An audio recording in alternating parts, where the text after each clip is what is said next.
Hello, hello, hello, everyone, and welcome to our Diaspora to Home masterclass. Thank you, everybody, for joining us this evening. If you can hear me and you are on Zoom or you are here on YouTube, please do give me a thumbs up. I want to make sure that everyone can hear me loud and clear or react or give me something. I can see there's some people here on Zoom.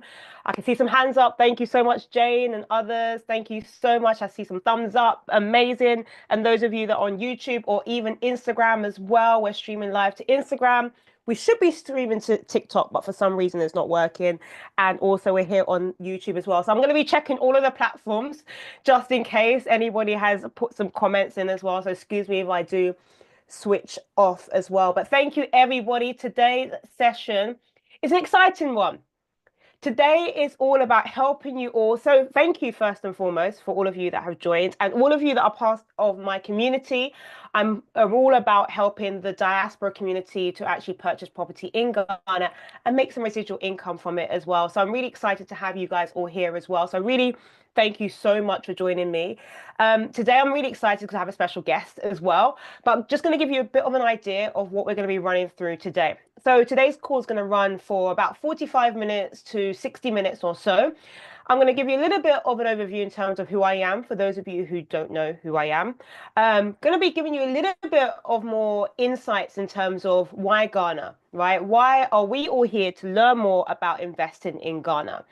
And then I'm going to open the floor because I've got a very special guest here today, Linda Boateng, who's going to join us today because I felt, I run these calls all the time, but it'll be so good. I mean, I put out a survey on my YouTube. I also put out a survey on my Instagram. And people want to hear real life stories. They want to hear what happens when somebody lives in the diaspora and they've purchased property in Ghana and they are managing their property remotely. So Linda is here to share her real life experience. She's based in the UK, but owns multiple different properties in Ghana and manages them somehow. So she's going to be sharing her experience of how she's managed to do that. And we're going to allow for you guys to also ask her questions about how she's done that as well. And then this is probably what you guys are all here for as well. I'm going to give you 5 things you need to do if you want to kickstart your property journey in Ghana this year, 2025. That's the main reason why we are here. And then we're going to wrap it all up with the 5 top mistakes that I say that you should avoid. And Linda's going to chime in as well with some of her advice that you guys should look at and be very, very wary of in terms of things that you want to try and avoid when it comes to you getting started in property in Ghana. Guys, if you're interested, I have a free guide. If you scan the QR code on the bottom right hand side, there is a free guide for all of you beautiful people who have joined here, just to give you a bit more depth to what we're speaking about today. I'm not going to be able to go through absolutely everything in 45 minutes. So if you want to find about a bit more, then please scan the QR code and get the free guide. It's going to go into far more details than I'm going to be able to go through in this 45 minutes or 60-minute conversation. Guys, if you have any questions, please do post them in the chat. The chat should be working. Those of you that are on Zoom, can you please give it a test? Just say hi for me in the chat window so I can make sure it is working.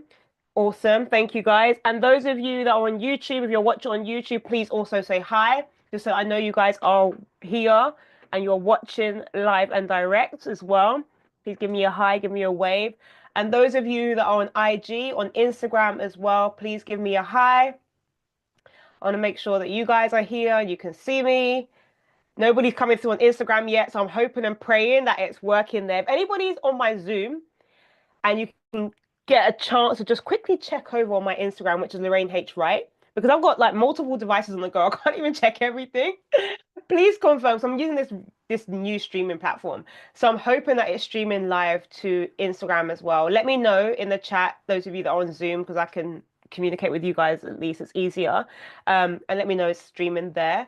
But I should be able to see the chats coming through on Instagram if it's streaming to Instagram. Fingers crossed. If not, we'll post some of this conversation later anyway. So you guys are going to get front row seats to it. So no worries. Let's get straight into it. So here we go. Quick one. By show of hands or a chat in the chat or a love heart, whatever you guys want to do. Who went to Ghana this Christmas? Who did Dirty December in Christmas? I want to know. Who was there? If you guys are on Zoom, if you guys are on YouTube, I want to know who went. Okay. Okay. I don't know who else went to Ghana for Christmas. Let me know. Okay, somebody says IG's not working. Someone says IG's not working. Okay, I don't know what's going on. Don't know what's going on, but I'm gonna try and restart it maybe and see. Hope that goes over to IG. But yeah, who went to Ghana for Christmas? I want to know if you guys are here on Zoom and you are on YouTube as well. Give me a number one if you went to Ghana for Christmas. Let me know. I want to see. Okay, a couple of you went to Ghana for Christmas. Good to know. Good to know. Okay, out of you guys that were going to Ghana for Christmas, I want you guys to give me a one if you were there just to have fun, right? Put a number one in the comments if you went to Ghana just to have fun. You were turning up every evening, you were enjoying, you went there just to have fun. If you went to Ghana to see family or for relaxation, put a number two in the chat. And if you went to Ghana because your eyes were open and you were thinking about investing in anything in Ghana, put a number three. So you either went there for fun, you went there for family or relaxation, or you went there to start to explore opportunities, whether it's in real estate, whether it's in agriculture, whether it's in business, whatever it may be, put a number three in the chat. Okay, there's a couple of you there. Amazing. Some of you guys are messaging me direct as well. So, okay, I see you guys. Okay, amazing. So, guys, I wanted to just get a flavor, an idea of the people that have been traveling to Ghana and really the kind of reasons why people go to Ghana. Because for me personally, I used to go Ghana every single Christmas without fail. My year of return, thank you so much for sharing. My year of return, so year of return, the official year of return for Ghana was in 2019, right? That the government put out this amazing campaign to encourage the global diaspora to travel to Ghana for Christmas, okay? Or just it was around that period. And then those of you that were there, that's when then COVID then happened and then we were locked down. I remember when I was there, they sent a charter flight to send us back to UK. So I'm not getting on that plane. I'm staying right here in Ghana. But really and truly, my year of return was actually back in 2012, 2013. I'm going to be showing my age here and what I was getting up to. But you're too young if you do not know about Rhapsodies. If anybody knows about Rhapsodies, put it in the chat. If you know about Rhapsodies, Rhapsodies was by Accra Mall, okay? If you guys don't know about Rhapsodies, it means that you only just started going Ghana recently, okay? That just shows I've been going Ghana for many, many, many, many years. And those times it was just to have fun. And then I started to look at the opportunities that exist in Ghana, right? So since then, I am, as you can see on screen, I'm a Ghana property coach and educator. I'm a British-born Ghanaian, traveling back and forth to Ghana for many, many years now, and now run my Diaspora to Home consultancy and coaching program. Really hand-holding anybody, those of you that I'm sure on the line, that want to find out more about getting involved in real estate in Ghana. It is all about, I provide that service to help you to do that, right? And as mentioned here, traveling and also investing in Ghana for many years. I've done everything from agriculture to running an Uber fleet business to owning a salon for over 5 years in Ghana and everything in between. So many different things. And then I realized my passion was really around property. And that's the reason why I'm here today. I mean, I first started buying property. Well, my first purchase in Ghana was land. Purchased land back in 2012 when I first started to go into Ghana. And then ever since then, been doing multiple different types of investments in real estate in Ghana. I've got to put a very important disclaimer out there. This is not financial advice. Anything that I speak about on this masterclass is not considered financial advice, but really it's informational purposes. It's for informational purposes. I'll be sharing my experience. Linda on the call will be sharing her experience. But really, this is if you're looking to invest. Of course, you can leverage my consultancy services, but also if you're looking to actually find out how it actually impacts you financially, then I highly recommend that you do get a financial advisor as well. Now, I primarily focus on the Accra and surrounding areas. That is my disclaimer as well. I know Ghana is bigger and broader than just Accra, but my experience primarily is focused on Accra. So before anybody stops me, I know there are many, many more locations outside of Accra. Okay, so those are my disclaimers out of the way. Just for anybody that's interested and wants to find out more, please head over to my website, diasporatohome.com, where you'll get an idea of the various properties that are for sale through my platform as well. So do go and check that out if you're interested in looking for property. There are thousands of properties available for sale via my platform. So why do I do what I do? Does anybody know what this number is in the top left-hand corner, 2.5 million? Does anybody know what that number represents? You can put it in the chat. If you're here on YouTube, you can put it in the chat as well. If anybody knows what 2.5 million represents, let me know.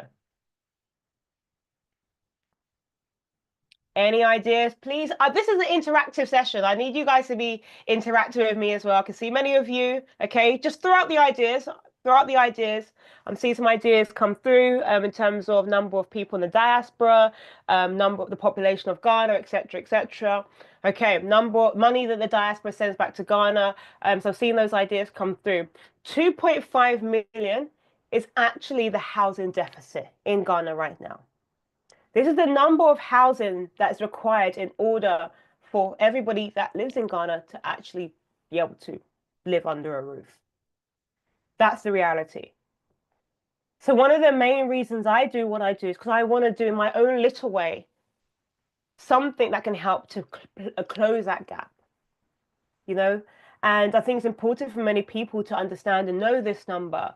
So in your way, when you start to think about the fact that you would like to invest in Ghana, you can start to have that in mind about how you can contribute by helping to close that gap. Another reason for generational wealth, I highly believe that it's important for us to, start to build generational wealth, and invest in Ghana is one way in which you can do that. Another thing, higher yields and lower cost of entry. I want to know, those of you that are on the line, can you just put in the chat where you're coming from? Are you in the UK, US, Germany? I tend to have those three places mainly on my calls. But anywhere, if you're anywhere else, put those in the chat. So guys, I want to know where you guys are coming from. Like, so someone says NY. Thank you so much, Aaron. Anybody else, just put it in the chat. I want to know where you guys are coming from. Miami, USA, UK, USA, UK. Okay, all of you guys. Okay, amazing. If you guys are on YouTube as well, let me know. YouTube, you guys are quiet today. Let me know where you guys are coming from as well. I want to know Netherlands, but you're Ghanaian. Okay, amazing. Germany, thank you. We finally have it. I always have a German person. Always. Wie geht's dir, Cindy? That's my basic German. Meine Deutsch ist nicht so good, so I'm not going to do this in German, but I always have a German, at least one German on the line. So guys, good. Danke, good, danke. My German is not that great, but anyway. So for you guys that I've mentioned where you're from, right? USA, Miami, UK, Germany, etc. Picture the capital cities of where you're from. So New York, if you're thinking about the UK, London, right? Wherever you're from, Netherlands, Amsterdam, wherever in the world that you are, right? And then you want to think about the center of that capital city, right? So picture Berlin or central London, for example, right? Now, when you think about the center, I want you guys to just comment. If you were going to buy a one-bedroom property in your capital city, in the center of the capital city, just give me an idea of roughly how much it may cost. Just put that in the chat for me, just so I can get an idea. If you were going to buy a one-bedroom apartment in the center of your capital city, approximately how much would it cost to buy the property? Just to buy the property, right? Just put that in the chat for me, okay? I'm seeing £450,000, okay? Just put it in the chat. Guys, we're interactive today. Put it in the chat wherever you're from. If you're from downtown Miami, how much is it for me to get a one-bedroom apartment downtown Miami? I want to know. All right, okay. One bedroom in the center, $400,000, okay? Anybody else? $500,000, okay? $500,000, £400,000. Guys, amazing. That is the reality. For all the capital cities of where we live, the center of that place, for us to be able to buy a one-bedroom apartment in those places, it costs roughly between 400. You guys have told me $400,000 to $500,000. Cindy, my German person, tell me where you go. I want to see some euros in the chat. Okay, I'm seeing some euros now. Okay, our Netherlands person as well. I want to see some euros in the chat. I'm seeing pounds and dollars only. I need to see the euros, right? Let's see. I'm seeing some euros. Okay, guys. So when it comes to where you tend to buy in those capital cities, it costs all those prices that we've mentioned in the chat. Now, the reality is, if you're going to buy in the center, those of you that are Ghanaian, the capital city of Ghana is Accra. Now, can you guys list out for me what are the central locations in Accra? Those of you that know, what are probably the places where you guys were going on for Christmas? Just put it in the chat. What are those central locations in Accra that you know of? Those locations where most tourists tend to gravitate towards. Osu, okay. Anybody else want to list some out? Osu cantonments, okay. East Legon, Spintex, Laboni, Osu cantonments, East. You're going, guys are going faster than I can speak. East Legon, okay. Airport residential, exactly. Genau, right. Jolu, exactly. Right. Achimota, okay. Oyarafa, okay. We're doing this masterclass together. I'm seeing it. Everybody knows the locations, okay. Right. Now, the center of the Obokobi. Obokobi. Thanks, okay. Obokobi is probably on your rail going towards Adenta. When you get to Adenta and you want to branch off to your left, that area there is Obokobi. So Chide, I'm assuming you're Nigerian because there's a lot of Nigerians that live on Obokobi, that area as well. So I'm assuming that's maybe why you know as well. But that area is very, very popular with Nigerians. I'm just judging by your last name, so please don't judge me. But yes, tends to be an area as well there that is very highly populated with a lot of different other nationalities as well. Now, the locations that a lot of people mentioned, Laboni, cantonments, Osu, airport residential. Those areas are pretty much bang in the center of Accra, right? Now, if you are going to buy a one-bedroom apartment in those locations, does anybody know how much they tend to cost? Roughly. Do you want to put that in the chat? Roughly. We're doing this masterclass together. Since everybody knows what's going on, let's do this masterclass together. Right? If you're going to buy a one-bedroom apartment in those locations, Osu, Laboni, cantonments, right? Airport residential. What is roughly the price? Unless you guys are here to learn from me, then fine. I'll give you guys the information. But I want you guys to give me what you guys, maybe some of you guys have already done feedback. We've already done some research. You already found out. Okay. $250,000, $200,000, $200,000. Okay. You can get a property in a very, very nice property in those locations for $200,000, between $150,000 to $200,000. Now, if you went about 5 years ago, does anybody know about Embassy Gardens? Anybody know Embassy Gardens? I'm sure a lot of you guys stayed in Embassy Gardens where you went over. Yes, yes, yes. Okay.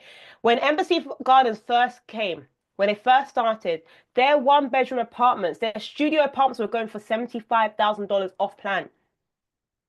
Their one-bedroom apartments were going for $100,000 off plan. That was when Embassy Gardens first launched, okay? $80,000, you can easily get a studio. At that time, when Embassy Gardens first came about, $80,000, $85,000 off plan, you could have got a studio apartment. For those of you that know about Embassy Gardens, if you've stayed there, how much do you normally spend? Okay, thank you guys on YouTube as well. How much do you tend to spend on rent? Give me a rough estimation on rent. So one-bedroom apartment, like a one-bedroom apartment for a month, roughly how much do you think that would cost? For 1 month, if you're staying at Embassy Gardens, for those of you that know about Embassy Gardens, you want to stay there for 1 month, give me a rough estimate of how much you think a furnished property in Embassy Gardens, one-bedroom or studio apartments cost you for 1 month. Just throw out some numbers, rough numbers. Again, I said we're doing this masterclass together because you guys know what you're speaking about. Great. Okay. Great. $1,500 to $2,000. That's roughly how much you will spend on a. So I'm asking you guys to give the information so that everybody actually understands the reality. That is not just coming from me. The community right now are sharing this information. Okay. So if you purchased a one-bedroom apartment in Embassy Gardens about four or 5 years ago for $80,000, you could be renting it out for about $1,500. You could be getting rental yields of approximately 15% or higher. Okay. Now, nowadays, apartment prices in those locations, if you're going to get it off plan, you can, at a push, get an off-plan property, and we'll go more into off-plan later on, for about $120,000 in those locations. The apartment that I have in Cantonment's area, when I first bought it, was $125,000, one bedroom apartment. Okay, so you can get properties if you put out a push around that price off plan.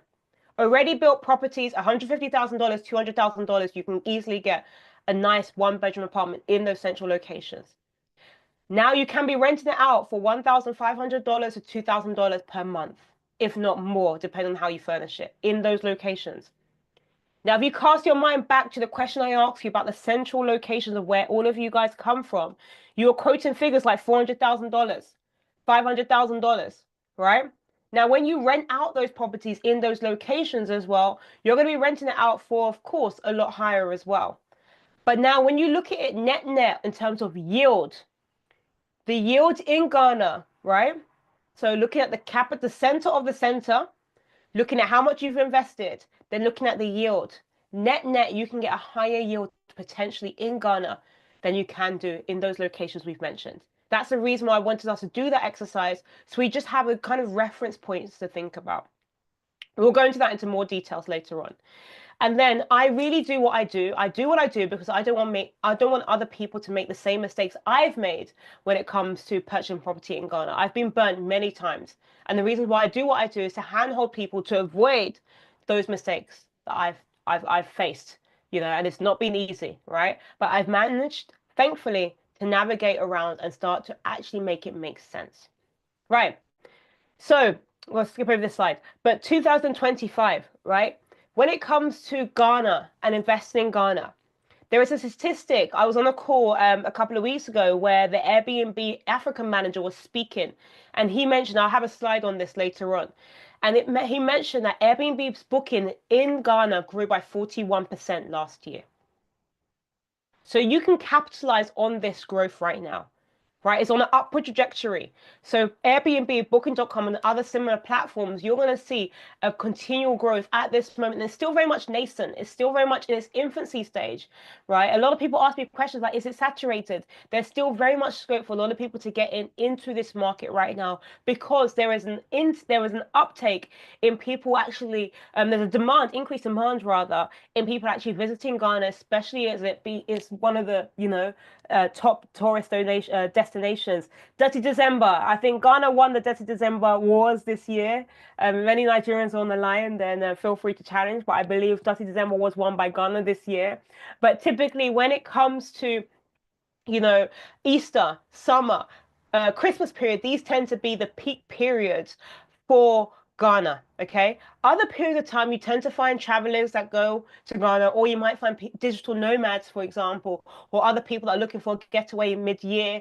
But you tend to find the peak periods in Ghana is December, Easter, and summer months, right? And then typically you're finding now that there is more and more infrastructure development going on in Ghana, how things were 5 years ago, even within the space of a year. Those of you that have been to Ghana, you would have seen that Flower Pot Junction, which is the interchange between Spintex, East Legon, the Tema motorway, that has recently opened up. They just opened it up 3 months ago, So a lot of infrastructure development is going on as well. So just bear this all in mind when you're thinking about Ghana. I do believe if you take the example of Embassy Gardens is a place where a lot of people tend to gravitate towards. They opened up 5-6 years ago, and look at the price of the properties now compared to how much it was back then when it first opened. It's probably a bit longer than 6 years ago, but I remember it. I remember when they were just launching and the prices of the properties, right? And now look how much you guys are quoting when it comes to 1 to 2 one beds or studio apartments in those locations. So why invest in Ghana's real estate? Appreciating values, as I've mentioned. In 5 years, property prices have increased in value double digits when it comes to appreciation. The 2.5 million housing deficit, as I mentioned, I'm all about helping people understand this so you can actually start to invest in this space, right? It typically does apply to those people more in the affordable market. So there's a luxury market, there's a middle market, and there is also an affordable market. So i.e. the place where most of the locals tend to live, right? So that 2.5 million deficit is speaking primarily to the local market, right? And then the year of return effect has meant that more and more people are traveling to Ghana every single year. So, with that said, I'm actually going to ask if our guest, Linda Boateng, could come online to share a little bit about her personal experience in Ghana. Right, so Linda is here. She will tell us a little bit more about where she comes from, what she does. She has a day job as well as she's investing in property in Ghana. But rather than you guys just hearing it from me all the time, I want to have somebody who's actually doing it, who's actually investing in Ghana, and you guys are going to be welcome to answer her questions as well about how she's managed her properties in Ghana. This is one of her properties that's showing on screen right now that she's got listed on Airbnb. So yeah, over to you, Linda. Thank you so much for joining me today. Thanks, Lorraine, and thanks everyone. Can you hear and see me okay? Just to We make can indeed. Good. Thanks so much. It's really good to be here tonight. Thanks for inviting me on, Lorraine. So my name's Linda Boateng, as Lorraine has said already. I've been born and raised in London, so I'm a British Ghanaian, but I love Ghana and I love going back. I go probably about 2 or 3 times a year. I work as a lawyer in my day job. So actually, I've got a lot of synergy with property because I'm a planning lawyer, which means that I act for developers predominantly who are building in the UK. So Lorraine mentioned a 2.5 million deficit of homes in Ghana, but actually there's a 1.5 million deficit in the UK, and the Labour government are really pushing to try and build 1.5 million homes. So I'm acting for developers in the UK who are trying to plug that gap here. So as well as being a lawyer, I'm also an interior design student. So I'm setting up an interior design business because I love interiors as well. And I have a property in the UK. So I'm a landlord in the UK as well. My Airbnb journey has been interesting. So we were really lucky. My mum has been amazing in investing in property from a really young from a young age in Ghana. She bought land in the East Airport stroke Chado area probably about 15 years ago, actually. She didn't start building until about 5 years after. So she's built a block of flats with 6 units in it, 6 3-bedroom apartments, 2 of which I've listed on Airbnb, and the remaining 4 we've let to locals, so Ghanaians or diasporans, a mixture of people on long leases. So the 2 Airbnbs are listed now. We first started with just 1. So I went over to Ghana in 2022 to decorate the Airbnb. So we shipped a load of items from the UK, just, your kitchenware, microwave, utensils, various things, toaster, kettle, you name it, shipped it from the UK to Ghana to open up the Airbnb officially in June 2022. But actually, when I listed it on Airbnb, I have to say, I wasn't quite ready for Airbnb. I hadn't even used Airbnb as a guest. I just put it on the website to just learn how to use it and to navigate it because I didn't actually know or have experience of Airbnb.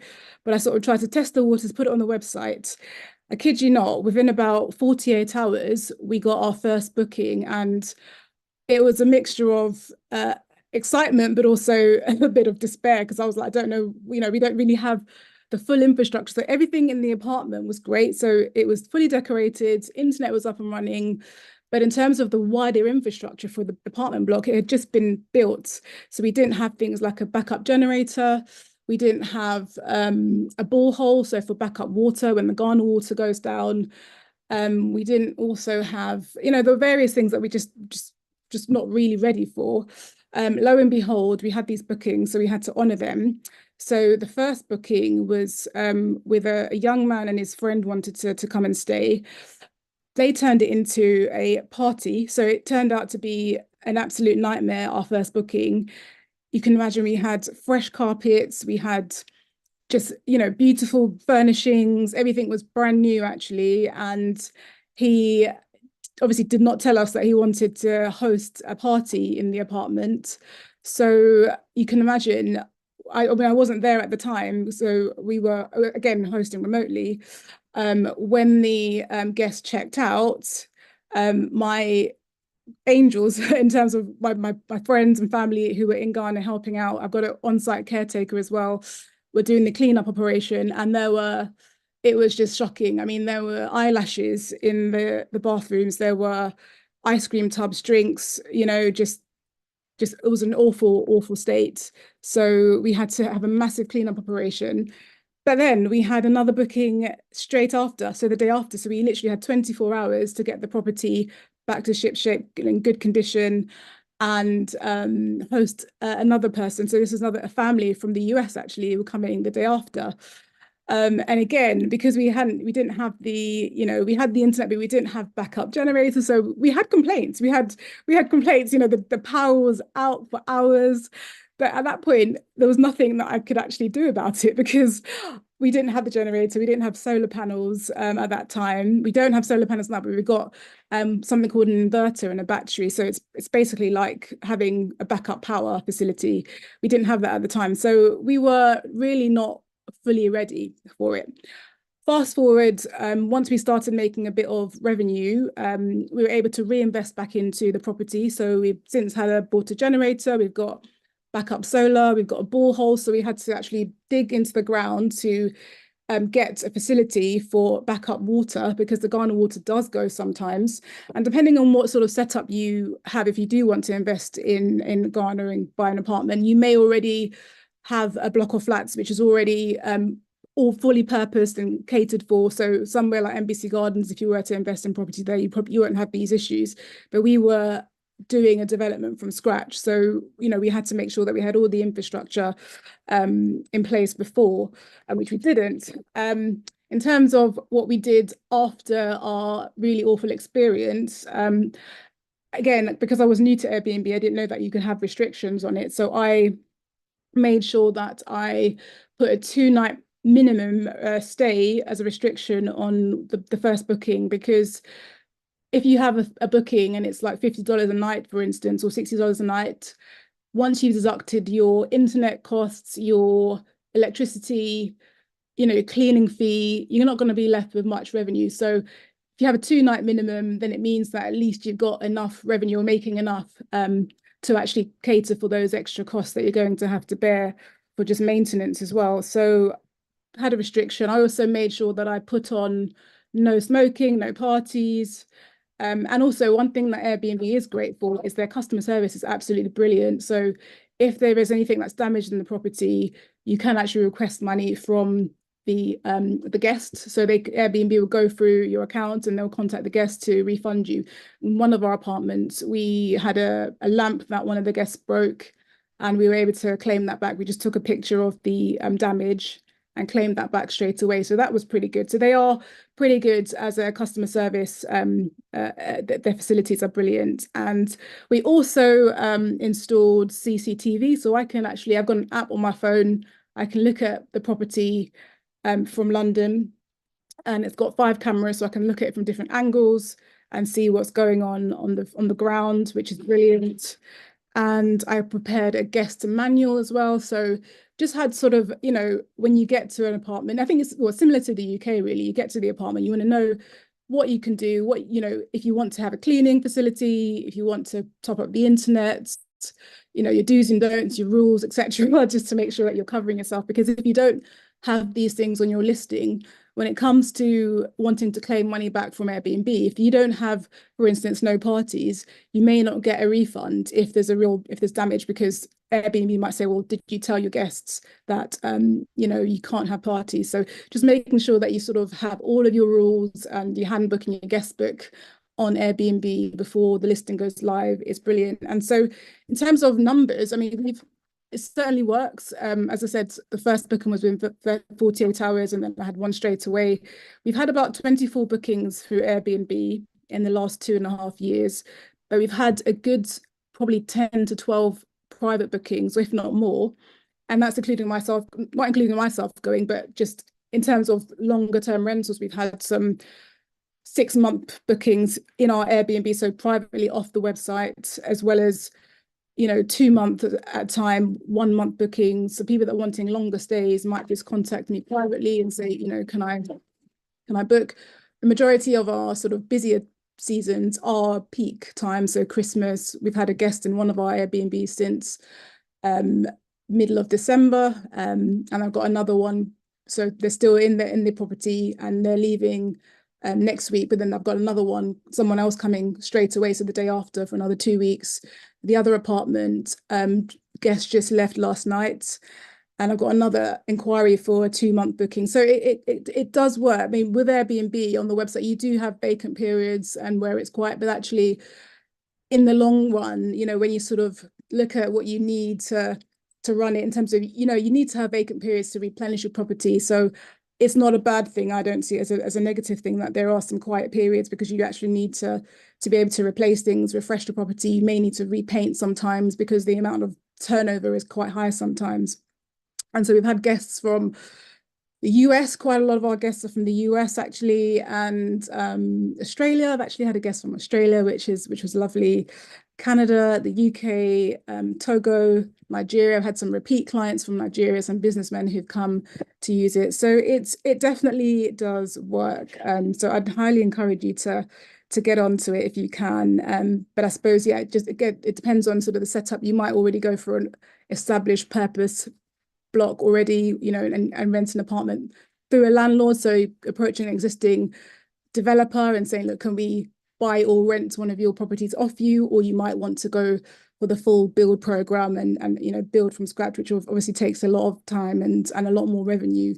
So I suppose in a nutshell, that's my journey. It's been challenging. It's not for the faint-hearted. I mean, we're quite lucky that we've got an on-site caretaker as well, and he's there 24/7. So if he's almost our host as well. So we had an external agent who we wanted to host, when we had new tenants, come and sort of show them around. But actually our on-site caretaker has been able to do that perfectly fine. So we've not had to really use an external agent for that. But I tend to go to Ghana at least 2 or 3 times a year, because I think you've got to be present as well. I think if you're having a business, you want to see what's going on the ground. So as much as it's managing it remotely and it's challenging, but it's being present is also really important, and sort of setting yourself up really well. So I've got an Echo Bank, so I'm able to do international transfers through my Echo Bank account or Momo, or through other apps like Tap Send, etc. No advertising, but just to say what I tend to use.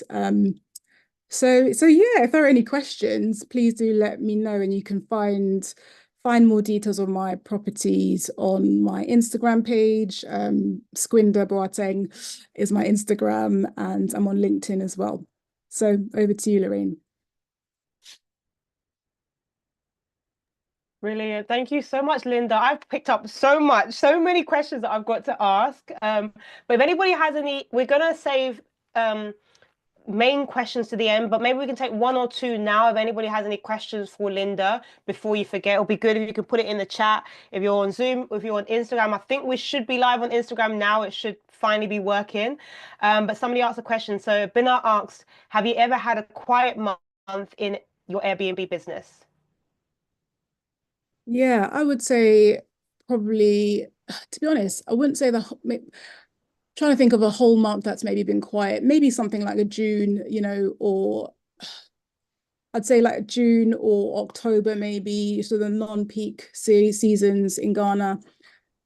Even if it's not through Airbnb, though, I'd say that there tends to be some sort of private recommendation or referral anyway. So that's the beauty of, property. You can either have it just directly through Airbnb, or you'll get recommendations and you can do it offline. But yeah, there have been some quiet months and void periods. But actually it serves me well, actually, because I'm working full time and I need to actually work and focus on my work and my day job as well as doing this. So, but yeah, there have been some void periods. Yeah, it's just natural though. And I think a lot of Airbnb hosts are experiencing it as well. And it's just the way it goes. I mean, even in the UK, hosts aren't hosting 24/7, 365. There are going to be some quiet times, and that's just the way it is. It's a competitive market too.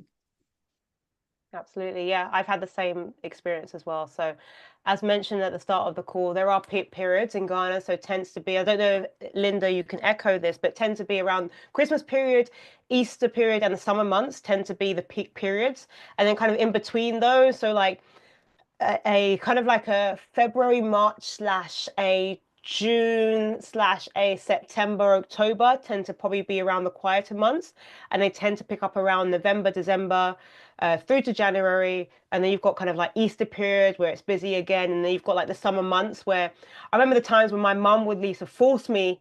You literally forced me to go to Ghana for the 6 weeks holiday, you know? So that's like actually makes sense why it's a peak period as well. But yeah, I don't know if that you can echo that as well. Yeah, absolutely, definitely.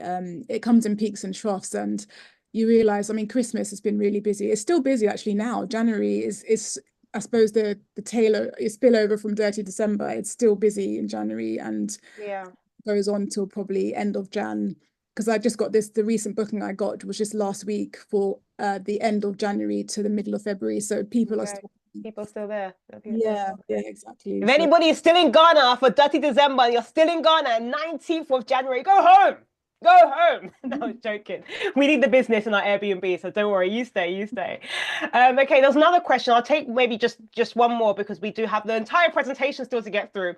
But is it advisable to maintain an account for Airbnb funds transfer in Ghana, or do you keep it in the UK? I know I mean, it depends on how your Airbnb set up, but yeah, do you want to answer the I question might that not give any Benjamin has? financial advice, but my I've got mine going to Ghana, my Okay, funds, but okay. you can choose. But obviously you've got to take advice from an accountant because there'll be tax implications either way, really.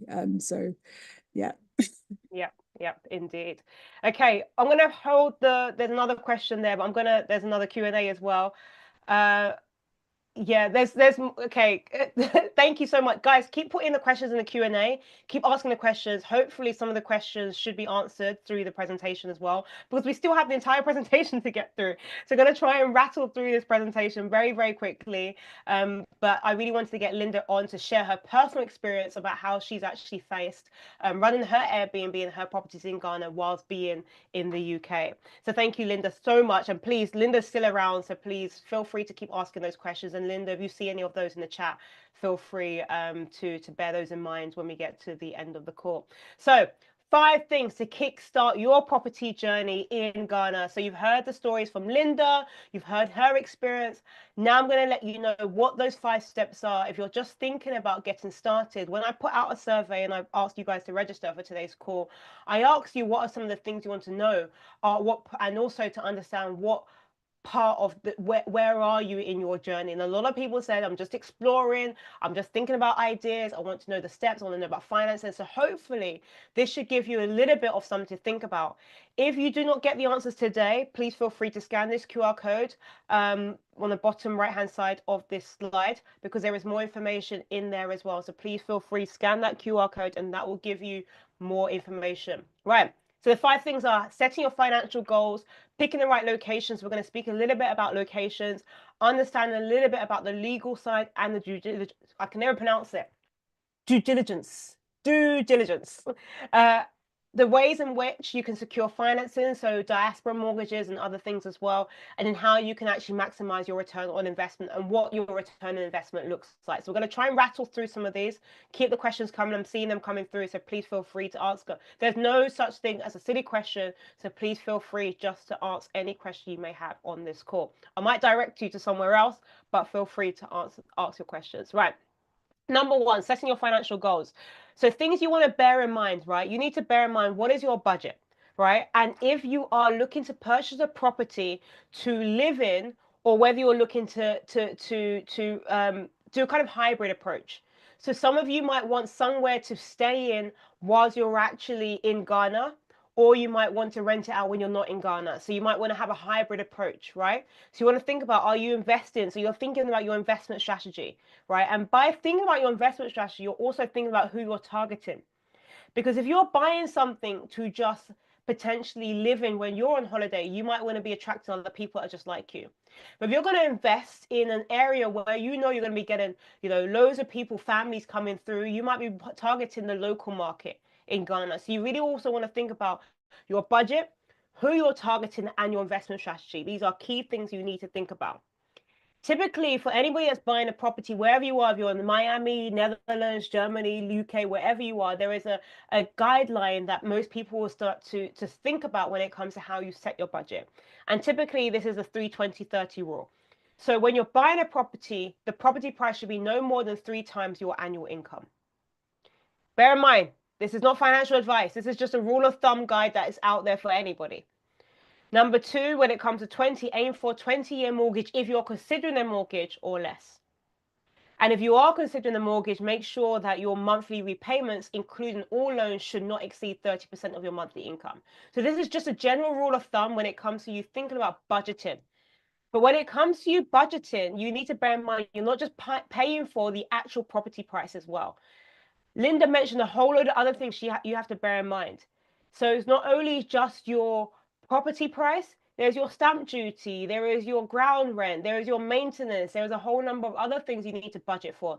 Now, I do have a property investment calculator that you can use, which is the Excel, where you put in the property price. So if you wanted to buy a property that's $150,000, it would also spit out for you all the other costs you want to consider and approximately how much that will be. So whether it's your valuation fee, whether it's your stamp duty, etc., etc. So you can check out my property investment toolkit. There is a link that I'll show you towards the end of this course, so do stay on and I'll show you that link as well. But that's a good tool for anybody that wants to start to think about how you can actually start to budget as well. Number 2, picking the right location. So I'm so glad that a lot of you were on the call sharing the various locations in Ghana as well, because I said this session today is going to be interactive. And you've mentioned a lot of those high demand locations already. So when it comes to high demand locations, there are places like East Legon, cantonments, spintex, airport residentials. And typically these locations tend to be where there is strong property demand from the diasporan community. I want to be very clear on how I explain that, right? So it tends to be either the middle income to high income earners or the diaspora community that tend to gravitate towards these high demand locations. Now, bear in mind, high demand might mean something different to somebody else. For example, your prime location might be a location around Miocho or UB, Medina. Does anybody know what is around those areas? You can put it in the chat window if you know what I'm talking about those locations. Miocho or UB, Medina, UPSA, those areas. Does anybody know what is around those areas? Let's make this interactive, guys. I want you guys you guys were talking to me before, but where are you today? Where are you now? I want to make sure you guys are here. Okay. There's major busy markets in Medina. Yes, markets not okay. In those locations, there are universities. So Miocho, there is Central University. Around OUB, there is Valley View University. Around Medina, UPSA, there are 2 universities, UPSA University and also Legon, University of Ghana, right? So your prime location may well be building accommodation for students. That might be prime for somebody, but it might not be prime for somebody else. So you want to think about when it comes to high demand locations, who are you targeting? Because that will very much determine the kind of location you go to. Then there's also emerging opportunities. So some people mentioned it earlier on, but places like Oyarifa, Adenta, or Bukobi even, right? Pram Pram, East Legon Hills. These are good because they are still seeing capital appreciation in these locations, right? I think earlier on, Linda mentioned Chado, for example, Teshi. Some of these, in fact, Chado is probably more of a prime location nowadays. But places like Teshi and those locations, you're now seeing a lot more capital appreciation because people are able to buy low. And in the next 5 years or so, you're going to see appreciation in these locations, right? But those locations tend to work well for families. So you tend to see 2 to 3 bedroom properties plus in those locations that do quite well. You want to think about your property type. So are you looking at off-plan developments or are you looking at completed houses, right? And you want to also analyze market trends and rental potential. Maybe towards the end of the call, Linda might be able to share some of her price points as well. She mentioned, within a moment of putting her property on Airbnb, she already had a booking. So you want to think about how you can analyze your income potential and where you can actually position the price of your property as well when you're renting it out. You guys can take a screenshot of this, take a screenshot of me as well. Take a screenshot of this. It's not a definitive list or an exhaustive list, but this just gives you a flavor of some of the locations, whether they're in prime locations, quote unquote prime, right? So those locations that you tend to find the short-term rental market being quite high with the diasporas going to them and being attracted to that location, but also the emerging locations. Guys, if you're taking any screenshots, make sure you tag me on my social medias, guys. You're getting good information here. I hope you guys agree. You're getting some good information. So guys, it won't harm you if you just put a tag and just say you're on this masterclass. Just put it on YouTube, put it on Instagram, put it on TikTok. If you guys still get TikTok, those of you in America, is TikTok still working for you? I heard this something is happening right now. So let me know. Okay, it's working. Somebody was quick to say it's working. Okay, it's working. So please, please, please, just give us a screenshot. Put it on Instagram, TikTok, YouTube, Snapchat, whatever platform you want. Please do give me a tag. But these are the locations that typically you would find in the prime locations and also the emerging locations. When it comes to the places that you tend to get high rental yields for studios and one beds, that tend to be the prime locations. So what you see on the left-hand side, we were working together earlier on. All these, the only place that people did not mention is Tresaco earlier on. Tresaco, I'm sure a lot of you have heard about Tresaco, but that's also considered a prime location. On the right-hand side, you've got the locations like Poquassy, Chado, East Legon Hills, Abri, which is kind of like borderline prime now. My hometown is Abri, but it's borderline prime. You've got IE Mensa, which is gravitating towards the Abri area. You've got Yarafa, Pram as well, right? And they tend to be great for 2 to 3 bedroom properties in those locations. Right. Number 3, understand the legal and due diligence. I can never pronounce that word. Legal and due diligence. Right. I am not a lawyer. Linda is a lawyer. But I'm going to keep this one quite brief. And if you guys want to get connected to a lawyer, please feel free to reach out to me or join my community where you have direct access to lawyers, but very high level, right? The legal process in Ghana is very different to what you might be used to. Typically in Ghana, properties are on a freehold or a leasehold basis. Most properties right now, especially in urban locations, are leasehold, meaning that you're leasing that property for a specific duration of time. And then every 50 years or 99 years, depending on if you're a citizen or not a citizen, you'll have to renew that lease. There is more to it, but guys, reach out to me and I'll give you more information. But it's really important when you're looking for a property to buy, you actually understand what the lease term is that is left on that property. You also want to think about what is a title deed. Does that person actually have the right to sell the property? Is it registered in their name? Right, that's super, super important. You understand the zoning requirements. Is the property zoned for commercial or zoned for residential? That's also important as well. You want to make sure you've got the right permits when it comes to you actually building. If you're building, you want to make sure you've got a building permit. If you are buying a property for commercial properties, you want to make sure you have a business permit as well. So these are really important. But make sure you work with a local agent and or myself, okay, to help you to actually navigate all of these things, as well as a lawyer to actually avoid litigation risk. One important thing to note, in Ghana's court system at the moment, the highest type of cases that are in court right now are land litigation cases. That goes to show that it's not plain sailing. It's not so easy just to purchase a land and think you're done. There's a lot more to it. So reach out to me and I'll make sure I handhold you through this process because it's not straightforward. Number 4, financing. There are 3 or 4 different ways in which you can finance property in Ghana. The first way is cash, of course. Cash is king in Ghana. If you've got cash today, you went to go and purchase a property, I almost guarantee you the price that you see on that property will not be the same when you tell them you've got cash. Everybody loves cash in Ghana, okay? And typically you can use cash as a negotiation strategy. So cash is always king in Ghana. But if you do not have all the cash available to purchase a property, there are multiple different ways in which you can still own the property. Number 1, diaspora mortgages. So in Ghana at the moment, diaspora mortgages are available to non-resident Ghanaians and or individuals who have some sort of affiliation. So there are non-resident, non-Ghanaian mortgages available. They give you up to 50% loan to value. But if you are Ghanaian by parentage, or citizenship, you can get a mortgage in Ghana if you don't live in Ghana. That is available. There is more to it, and I'll give you more information about that, but that's just very high level. Payment plans.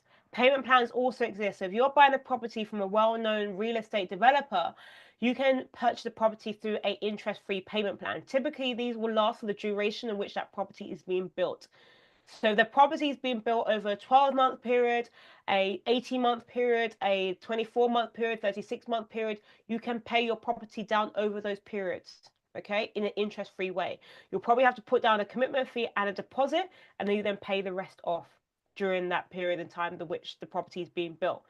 Now, most developers might also allow you a little bit of time. So if the property is built and you move in, they might allow you to actually push it for another year, but not all of them. There's also rent to own. So some properties, there's one property that I recently did some work with. Go to my YouTube channel, Lorraine Wright. Just Google Lorraine, put Lorraine Wright into YouTube. Thankfully, I'm the only Lorraine Wright that might come up. But when you go there, there is a property that I did a tour over, and that was in the Wager area, so going towards Kaswa, called what's the property called? Eden Heights. Eden Heights, and Eden Heights, they actually have a rent to own model, meaning that you can pay up to 50% and you can live there and you can pay off the rest over 5 years. And or you can rent it out to somebody else and you can get the rental income and use the rental income to pay down the rest. So the rent to own model also exists in Ghana. It's not very common. Some developers do it, but not all of them. Okay, so that's something. So these are the various ways in which you can potentially own property in Ghana if you don't have all the money available. There are other ways as well, but reach out to me for all of that. Right, property types. I've spent a lot of time speaking about, I mentioned a few times off plan. Not all of you would understand what off plan is. Some of you might. So apologies if some people are familiar with the terminology off plan, but those of you in America, you might know this as pre-construction, for example. So before a property is already built, you might just see a plan, and you can buy that property at that time. And typically, these properties are cheaper. As I mentioned, Embassy Garden was being sold off plan for a very long time, and you could have got the property for a lot, at least 20% cheaper than it would have been when it was fully constructed. So a good thing about off plan is that you can negotiate. You can also customize. So I'm a big fan of separated kitchens and living rooms, so halls. And those of you that are from Ghana, you know when they say hall is a living area, living room. But I like it separated. That's just me personally, especially if you're Ghanaian, you're cooking things with palm oil, momoni. You don't want that smell to now enter into the living room on the hall. That's just me. Okay. So I like it to be separated. So if you're buying a property off plan and the plan was to have an open plan kitchen and living area space, you might be able to tell the developer that you want the kitchen and the living room to have a wall between it, right, and a door.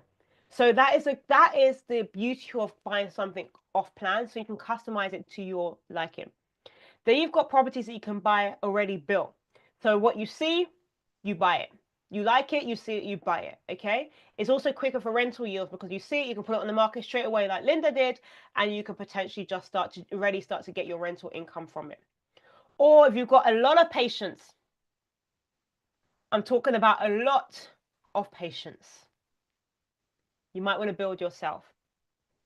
Out of all of them, it's probably the most cost effective. Of course, those of you that are buying off plan already built properties, of course, the developer who's building it for you has a little bit of a markup on the properties, right? Sometimes it's a lot of a markup. So you're building yourself, it's always going to be more cost effective.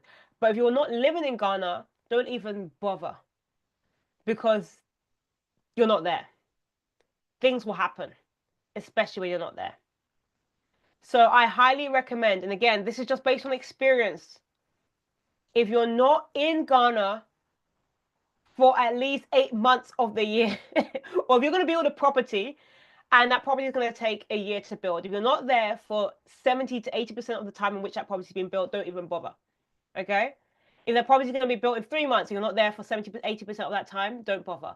Because it's better that you're there to see how many bags of cement they're using. Are they building things to your standards? Are they building it to the right standard? This is really important. I have an auntie who's based in London, and she only does the building when she's there. So she literally goes to the site and pulls up a chair and sits there whilst the masons are doing their work. And when she goes back to London, she stops the work. Only because in Ghana it's very difficult to know who to trust. You want to really make sure you're working with the right people and you're seeing what they're doing whilst you're there and how they're using your money. That's enough for speaking about building. I'm very passionate about this point. Number 5, final point, guys.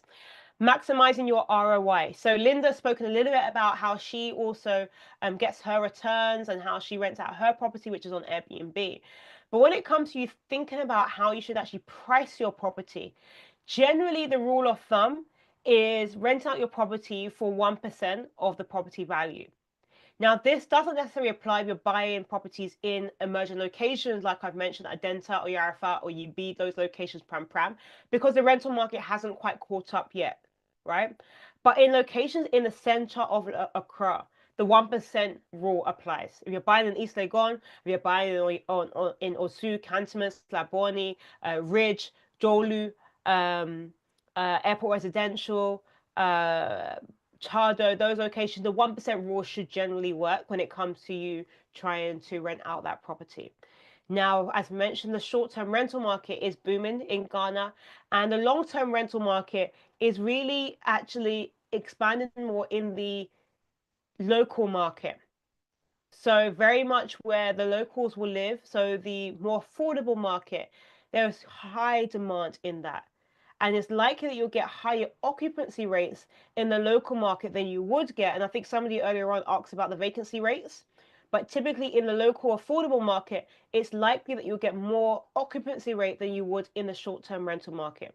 The moment somebody moves out, it's highly likely you'll get somebody to move in if your price is priced right, especially in the city market.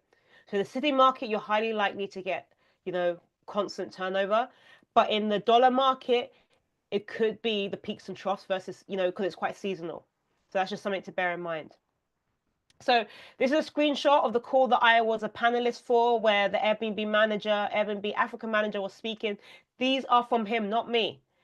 This is the rates, the percentage increase in terms of demand and interest in terms of travelers going to Ghana, right? And this is what I screenshotted from his call. Look at our counterparts. This actually proves that Ghana won the Dirty December Wars. In terms of bookings, double digits for Ghana, 41% increase in bookings in Ghana on Airbnb's platform, okay? In the short-term rental market. So just to give you, we've spoken very early on in the call around the potential return on investment. You guys were right. You guys were doing this masterclass with me. You already knew what was coming for some reason. But I asked you guys a question. If you're going to buy a property in Cantonments, a one-bedroom apartment, you guys gave me this figure and you're spot on. You can get a one-bedroom apartment in Cantonments or a studio apartment, roughly between $150,000, around that price, right? You can also get in on the off-plan market. You can get it to cheaper. There are off-plan properties you potentially could get for cheaper. Now, this is an example of one of my clients who I helped to get her property in Cantonments. These are her stats. So there was a question earlier on about whether or not there were kind of peaks and troughs in terms of the market, times when there was not bookings.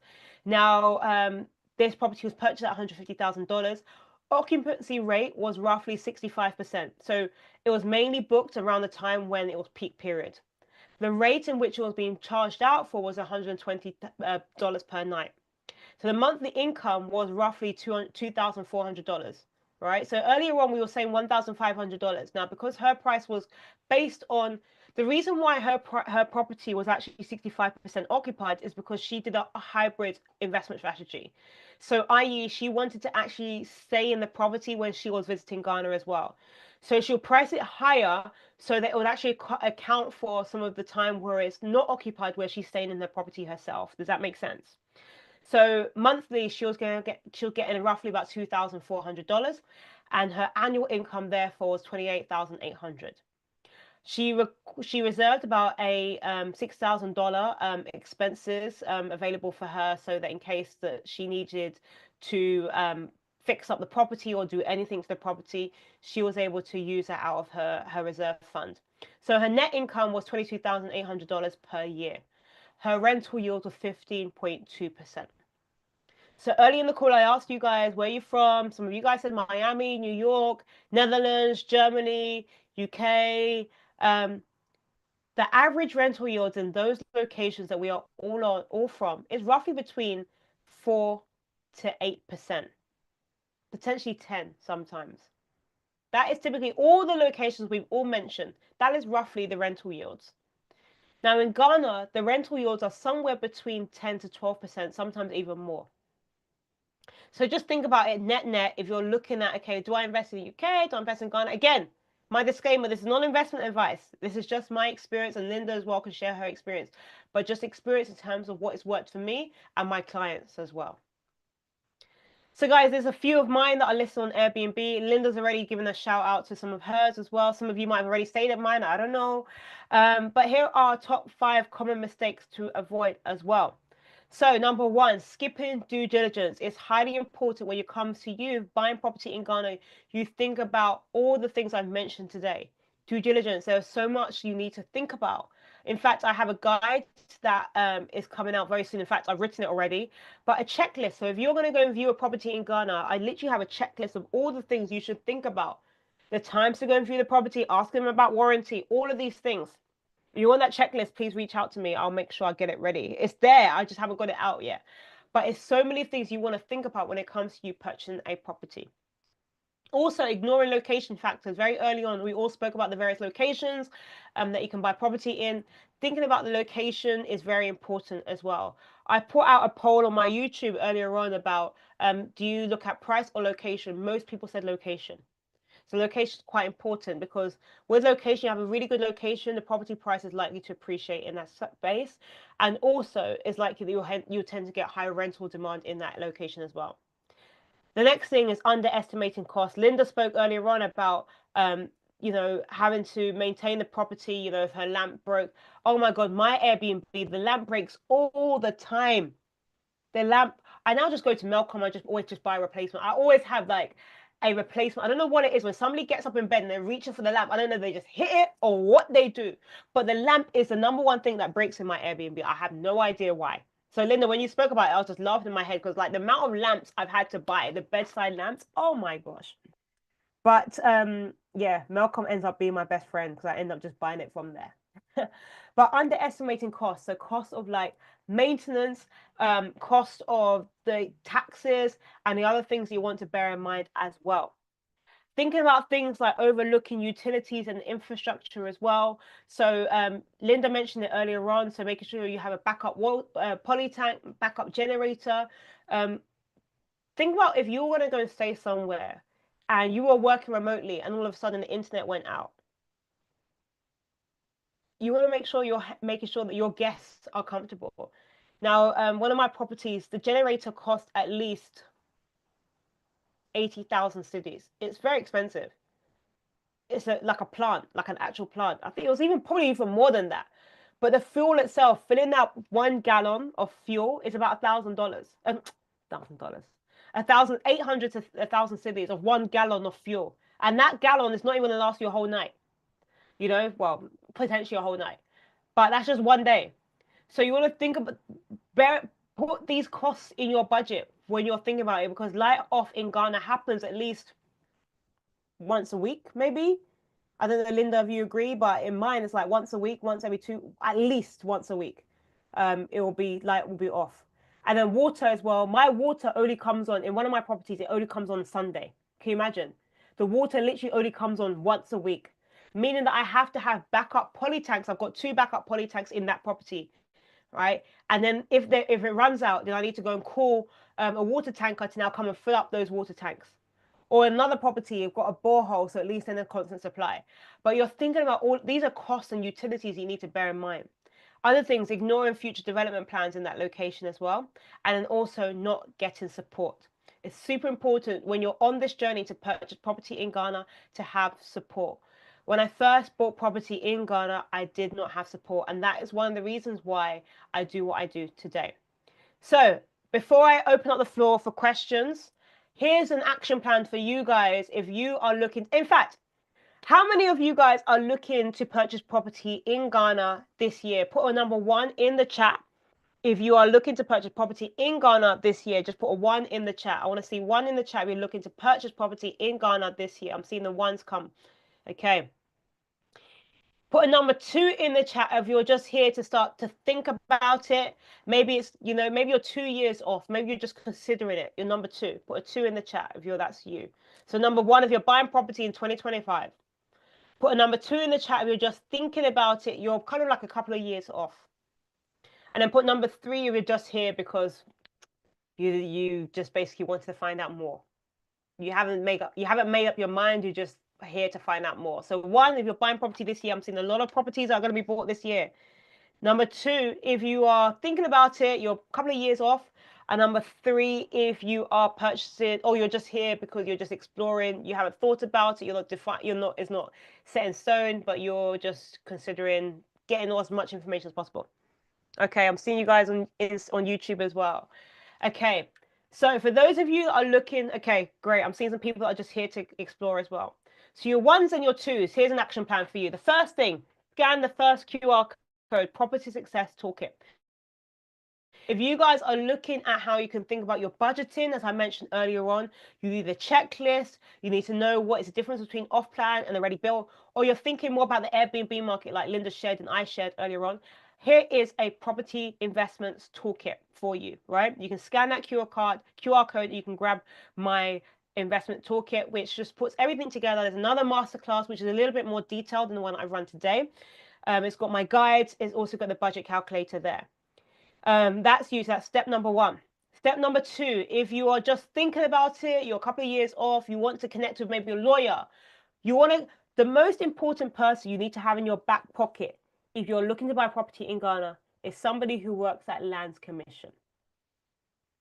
That is probably the most important person you need to have in your back pocket. I have a few of them in my community. So scan that QR code if you want to connect with somebody in Lands Commission directly. Like you want to quickly check if this property has land title. You want to quickly run a search. These are the most important people you need to have under your wing if you're investing in property in Ghana. And lawyers and valuers and property developers, they're all in my community. So scan that QR code and feel free to join. If you wanted to hear more about the Diaspora mortgage and you wanted to understand more about how you can actually acquire a Diaspora mortgage, then feel free to scan the last QR code, which is step 3 as well. So these are the steps you can go through if you want to start to think about and explore how you can get started in property in Ghana. Now, I've gone through a whole lot today. And if you're thinking this is too much, this is a lot of information, and you don't know how you're going to get started, and you need my help to get you started, to walk you through step by step. This is where step 4 comes in. So today, for those of you that are on the call today and you're looking, somebody says they're building a Yarafa. Okay, I see you. If you are looking to get started and you need some hand holding through this process, then scan this QR code where I'm basically going to do it for you and hand hold you through the process. With consultations, helping you with viewings. I had somebody on my call a few days ago and they're heading to Ghana next week and they need me to do their schedule for viewings, right? Or negotiate with property developers. I just told you, if you've got cash, you can negotiate. But if you don't have cash, there are ways and means in which you can negotiate with property developers, and I can help you with that. Okay. And there's also my 12-week on-demand course. Now I have 10 slots available for anybody that wants to take up this offer for the next 5 days on this. Now my services, you can tell that there's a lot of things that I know, and there's a lot of things that I've experienced, and it does come with a lot of there's a lot of things that I've learned over the years. So I'm going to be working with you hand in hand to actually get your property, understand your property investment strategy, walking you through that whole process to the point in which you actually get your property, right? So I'll be working with you through that entire process. Now, my services typically, if you think about everything that I'm including in this, typically this is about a $5,000 service. But for you guys that are on the call today, I am doing this for $1,999 for you guys. Okay, so if you're looking at getting that hand holding, that support through the process, then feel free to scan the QR code. There's only 10 slots available. As I said, just literally this week, one of my clients said, look, I'm going to Ghana, I need your help. Organize everything for me, right? Because it's a lot. There's a lot to do. Okay, so feel free to scan that QR code and you'll have myself to walk you through that process. And anybody that decides today they're ready to go, then I'll give you a further 10% off this as well. Klarna is available for anybody that wants to pay in installments as well. You don't necessarily have to have all the money available. If you decide to start today, your process, scan that QR code or head over to my website, diasporatohome.com/elite-package. Scan that QR code and we can get started as soon as tomorrow in getting you started. All those people that put ones in the chat, I'm hoping that any of those steps that we've gone through should hopefully help you to get started this year to get your property in Ghana. Now, if you guys are ready, then please feel free to scan that QR code. You can pay in installments as well, and you can get a further 10% if you're ready today. So guys, as we wrap up, all of the things I've spoken about today, it might seem like a lot. It might seem like there's a lot to think about, but it's doable. Linda has done it. I have done it. There's a lot of people that have done it, that have come through my program as well, that have done it. I highly believe that real estate in Ghana is more than an investment. It's an opportunity to secure generational wealth. It's an opportunity to contribute to the development of our homeland. I mentioned earlier on about the 2.5 million deficit. For those of you that don't necessarily live in Ghana, it's also an opportunity for you to start to develop consistent income from properties in the locations that I've mentioned. So guys, today, I'm all about encouraging our diaspora to have a home. And that's the reason why my consultancy company is called Diaspora to Home. So guys, if you guys are ready to be part of Ghana's growth story, please put a Diaspora to Home in the chat window. I want to see Diaspora to Home. Write Diaspora to Home, because it's all about encouraging diasporas, all of us, to have a home. So guys, let's see the Diaspora to Home in the chat. I want to see you guys writing Diaspora to Home, Diaspora to Home, Diaspora to Home, Diaspora to Home, Diaspora to Home, Diaspora to Home. Let's see you guys write that in the chat, because we want to see you guys, all of us, have a home in Ghana and start to generate our rental returns and also building our generational wealth in Ghana. So guys, that is it for me today. Thank you so much to all of you guys that joined the call as well. There are questions that have come through, so we're going to go through the questions. If you have any more questions, please feel free to put those in the chat. I'm going to work backwards, and Linda, if you're with me, we can tag team and answer some of these questions as well. I'm going to go back. There was a question earlier on that said, what's the best advice for somebody who just recently purchased property who wants to get into the Airbnb business? So I don't know if Linda, if you want to maybe share some of your experience about individuals that might have just started to purchase property in Ghana who wants to start to get into the Airbnb business. Of course, get my book. I've put my Airbnb book available there for you, so feel free to get that book. I will just bring you back to that page. That's just here as part of my toolkit, so feel free to grab that. But Linda, if there's anything you want to share, then feel free. Yeah, sure. I think it's definitely good to speak to people that are doing it already to get some insight into what it's like to run a property, especially if you're doing that remotely, so not in the country, not in Ghana itself.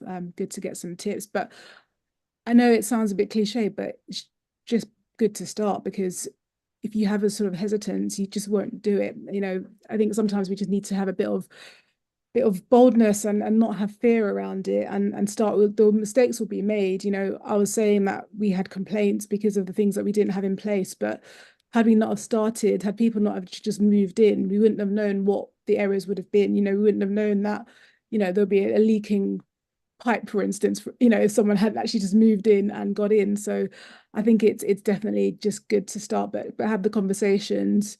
I don't know if there's anything specific. I know it's an anonymous attendee, but anything specific that you wanted advice on, I suppose, you know, speak to Lorraine, you know, reach out to me if you want, but it's good to just start, speak to people and get the insight. Yeah, I agree. I agree. Thank you, Linda. I did just publish, it was scheduled to go live just now on my YouTube channel.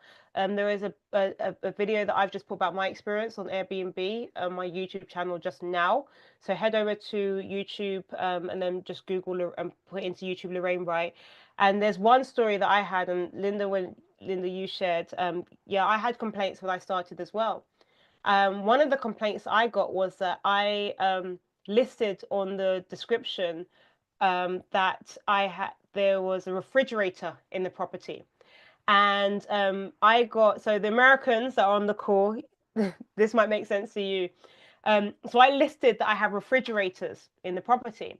To me, a refrigerator is a fridge and it has a freezer compartment. So I shipped from the UK, I shipped these under counter fridges that you have like the freezer compartments and shipped them to Ghana and put them into each of the rooms.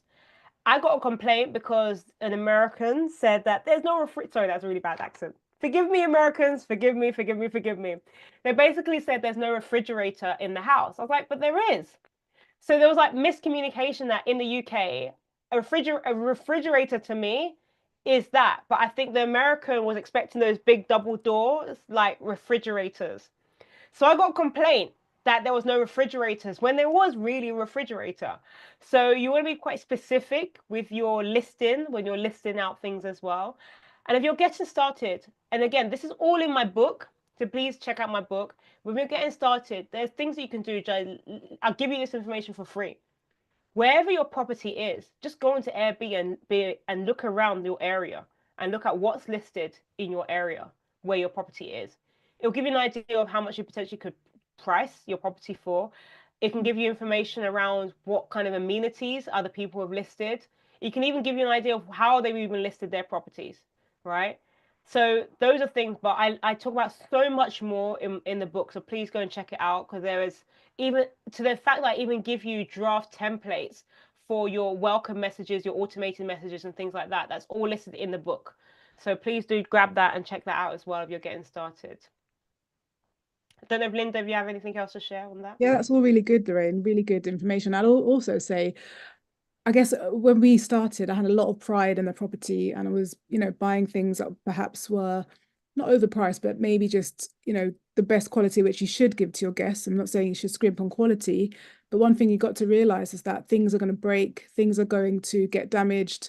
And, if you're looking at your returns and how much you're spending on the property and getting things repaired so often, just be careful about how much you're spending on things like your plates and your cutlery.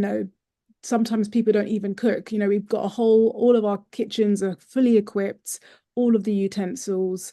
Sometimes people don't actually use them, and so just bear in mind, I know it's important to make sure that you present your property really well and beautifully, but you can still do that with budget I items. agree. You don't have to actually go to the most high-end stores to buy to buy your items. So have that in mind as well. I agree. And I think I made that mistake early on. I I I started shipping stuff, a lot of things to Ghana, and it's not necessary. Yeah, You can buy everything locally. absolutely. Literally everything Yeah, locally. yeah. I made that I remember, and I speak about this in one of my videos on YouTube, when I first bought my very first property in Ghana, I shipped a TV, not shipped. I went with a TV on the plane to Ghana. And when I got to Kotoka International Airport, they then taxed me. Oh, Okay? That yeah. was a mistake. I did not know. I just did not know. Of course, I put up a few friends and tried to you know, but yeah, I didn't know. You can buy everything in Ghana. If you want to know where to get good deals on TV, just message me later on and I can let you know those good deals. But you can buy everything locally. And the thing about the cutlery, I was laughing as you were speaking because I don't know why I don't know if my cutlery has legs, but for some reason, the cutlery ends up going missing. I end up having to buy a whole new Oh, set of yeah, cutlery, you absolutely. know? Especially forks. I don't know why people just take Forks! forks Yes! to maybe to the club with them. I don't know, but the forks go missing. So yeah, that's a Exactly, strange one. exactly. Yeah. Let's come to some more questions. Somebody asked a question early on. Do you get bookings from local Ghanaians or people from the diaspora? Do you want to answer that and I can share my answer as Yeah, well? actually, it's mainly diasporans, I have to say. But I've had a couple of local. So the first ever booking, which was a nightmare, the nightmare booking with it was actually a local person. But the majority are diasporans, actually. Yeah, yeah. I've got a lot. Yeah, I've got a lot of people that are relocating. So some of my longer stays, 6 month, 2 month, they're people who have been wanting to settle into Ghana from the UK mainly. And so wanting a property. But actually so I mentioned I've got two on Airbnb and four are on longer leases. Um, the ones that are on longer leases are diasporans. Yeah, also diasporans, but I've got one local guy who has been living in our property for about 3 years. So he's really enjoying the area, loving the flat. And we price different price points. So we've got price points for the fully furnished Airbnbs and the unfurnished longer lease properties. So again, that's something to think about if you're building and doing it, having a whole development in different units, renting different units. We've got different prices for the furnished and unfurnished. Yep, I agree with you on that. As mentioned, and feel free, as I said, to check out the video I just posted on YouTube. But when it comes to there is stats that Airbnb actually has in terms of the percentage of people that actually book that are local versus diasporans. Now, the order in which the stat is that the percentage of people that book on Airbnb's platform, and bear in mind, Airbnb is not the only platform you could use. There's Booking.com, and for those that have long lease like I do as well, there's long lease. There's other websites that you can use that are much better for longer leases than Airbnb is as well. So with the people that travel to that travel and then use the platform. Americans are the biggest proportion population of those that are on Airbnb's platforms that are booking for Ghana. This is the stat that I'm talking about from Airbnb, by the way. And then you've got I believe it was Europe after, and then it was UK, and then it was locals. So locals are booking. Locals are using Airbnb's platform. The only thing I found when it comes to locals booking when they come to me, a lot of them ask if they can use Momo to pay, and they also ask if they can use cash. They can pay when they arrive. So again, Linda has experience with her whole party situation. That's happened to me as well. So there's mechanisms that I've put in place to avoid situations like that as well. So just check out my book as well, and you can see some of the things that I've put in place to avoid those things, especially when especially when it's with locals. I do subtly ask questions around like, what's your reason? I mean, I'm from London, for example, and I might decide that I want to treat a friend, and I might book an Airbnb in London. So it's very much open for Londoners oh, sorry, Ghanaians could potentially book an Airbnb. Some people might have traveled from. I've met a really good friend who stayed in one of my properties, who traveled from Takoradi to come to Accra, for example. Because they had to come and work. So you can very often get locals that will stay there. But there are a lot of percentage of locals that don't necessarily know how to use Airbnb, so they might not have their IDs approved yet, or their profile. So I normally go back to them and ask them, can you please get your ID verified on Airbnb? And especially if they say, oh, can I pay when I arrive? A lot of them, what I learned very early on with the Airbnbs, those people that say, can I pay when I arrive? They end up as no shows, or there's something not going on. So I then tell them, can they just send me the Momo, and I'll charge them a higher price, and I'll give them I'll use part of it as a deposit, and I'll give them back some of that money if everything is fine when they leave. Another question that came, does Ghana do timeshares, or is the rent to buy the closest thing? So, does anybody know Ayi Mensa Park in Ghana? Or the person who actually, Kofi Anku, who is behind Ayi Mensa Park, or who was one of the people behind Ayi Mensa Park. Let me be very clear, specific. Right. So myself and Kofi Anku are starting a platform which is called Owner's Key, which is very close to timeshares.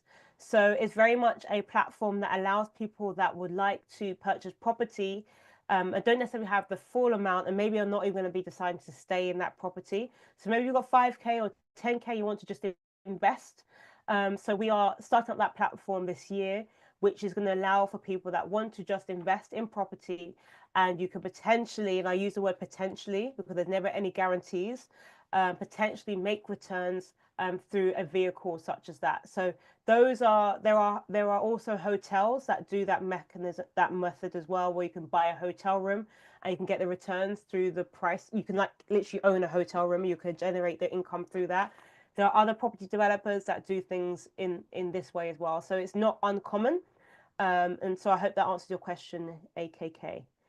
But yeah, that's these things are coming up. That's Owner's Key. If anybody wants to know, it's owners-key.com. If you want to register your interest for that. Somebody asked a question: with so many high-end properties being built, is there concern about market saturation? Linda, do you want to answer this?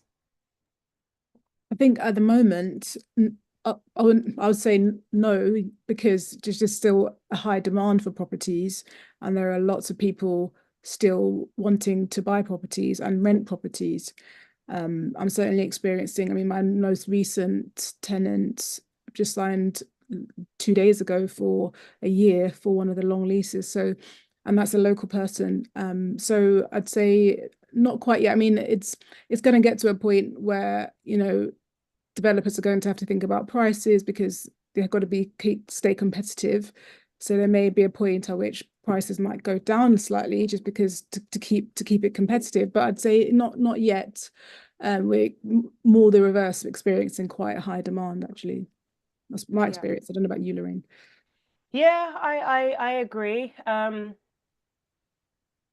They have yeah, developers. I think the onus is on developers to price competitively to make it make sense.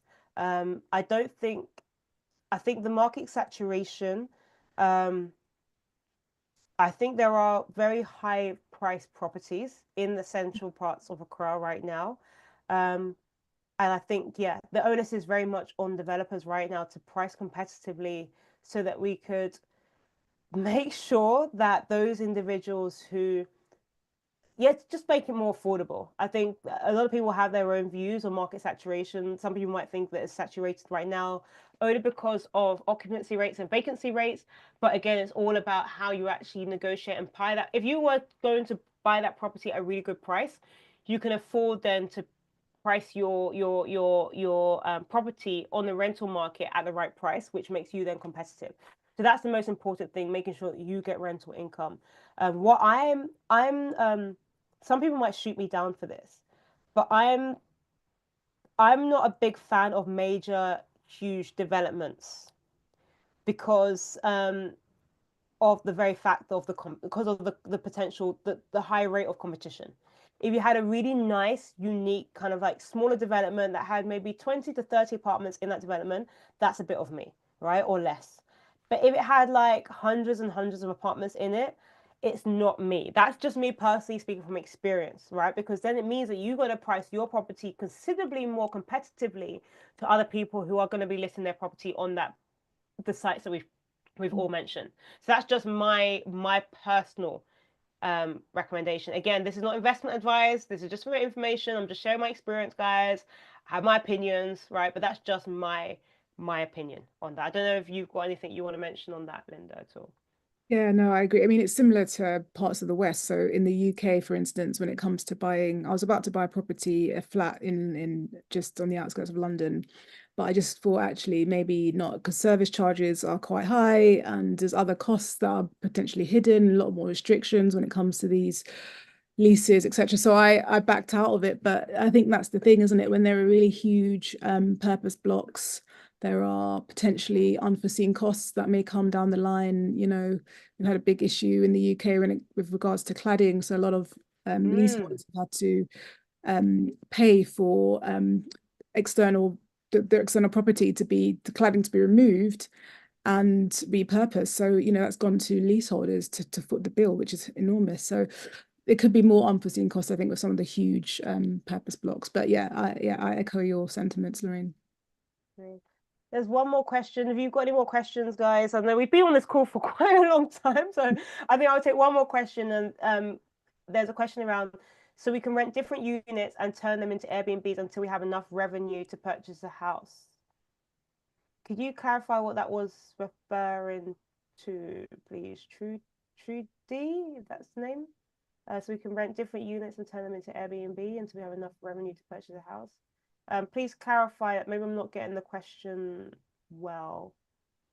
Maybe they're speaking about the level of income that you could potentially generate on renting via Airbnb to then enable you to buy a house outright, maybe. But again, maybe they want to clarify.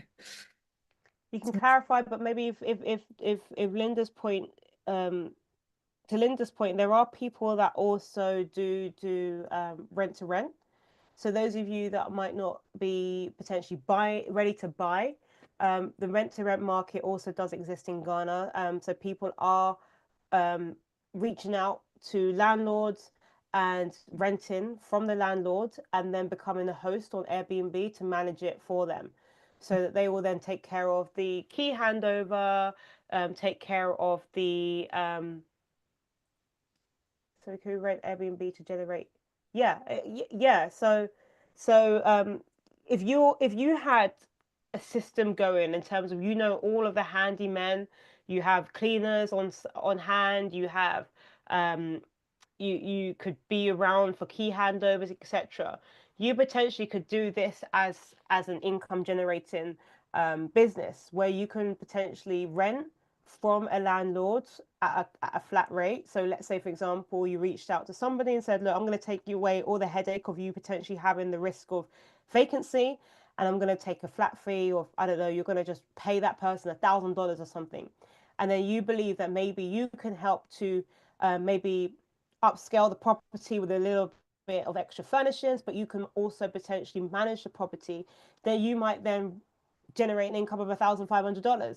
Then maybe then you've made an income of $500 that you can potentially then, as income for yourself. So you don't necessarily have to own property in Ghana in order for you to actually participate in this market. So that option is there for you as well. And then eventually over time you start to save and you can start to then use that to buy your own property as well. Yeah. Yeah. Great. So we've spent about almost 2 hours, almost 2 hours on the call. Oh my gosh. So guys, thank you so much for joining us today. Let me know. It would be great if anybody can share some feedback. If you had any thoughts on today's call, let me know. If there's anything that we haven't answered or you're not so clear about, feel free to drop me an email, or Linda, maybe let people know how they can reach out to you or contact you for more information, or maybe to book your Airbnbs in Ghana or in the UK as well. So those Americans that want to travel to the UK, we've got an Airbnb host for you, or those from you from Germany or Netherlands, or if you're in London yourself, you just want to stay somewhere else, then Linda, share your Yeah, details. I'll put my Instagram handle in the chat for you, so that you can hopefully you can see it. So yeah, it's in there. So let me know if you can see it. Amazing, amazing. Is that a double underscore or one It is. underscore? It is a double underscore. Yeah, yeah, Okay, yeah.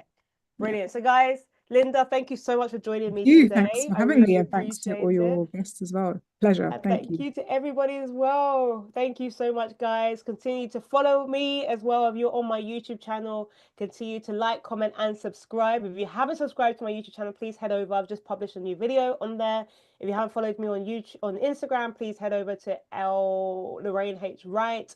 If you haven't followed me on TikTok, go to Lorraine H. Wright on all platforms. And guys, hopefully I'll see you in my next masterclass. Thanks, everybody. Have a great evening, Take afternoon, or care. morning, wherever you are. Bye. Amen, Abdul. Bye.